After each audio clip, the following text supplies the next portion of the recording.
बिस्मिल्लाहिर्रहमानिर्रहीम। अस्सलाम वालेकुम वरहमतुल्लाहि वबरकातुहू। आबिद राजा चैनल की तरफ से आज मैं अपने दोस्तों को रसूल अल्लाह सल्लल्लाहु अलैहि वआलिहि वसल्लम का एक फरमान बताऊंगा। आप दोस्तों ने इस पर जरूर अमल करना है। तो शुरू करते हैं। बिस्मिल्लाहिर्रहमानिर्रहीम।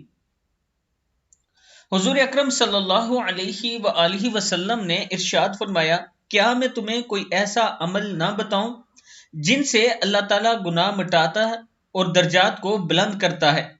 सहाबा कराम ने अर्ज की, क्यों नहीं या रसूल अल्लाह सल्लल्लाहु अलैहि वआलिहि वसल्लम, इरशाद फरमाइए। नागवारी के बावजूद कामिल वजू करना, यानी रसूल अल्लाह सल्लल्लाहु अलैहि वआलिहि वसल्लम ने इरशाद फरमाया, नागवारी के बावजूद कामिल वजू करना, मसाजिद की तरफ ज्यादा कदम चलकर आना और नमाज के बाद दूसरी नमाज का इंतजार करना, बस ये सरहद पर पहरा देने की तरह है। मुस्लिम की हदीस है।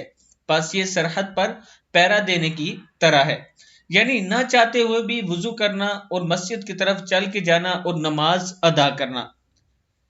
यह आपके दर्जात को बुलंद करता है और गुनाहों को मिटा देता है। मैं अपने दोस्तों से गुजारिश करूंगा कि इस पर आपने जरूर अमल करना है। अस्सलामु अलैकुम वरहमतुल्लाहि वबरकातुहू।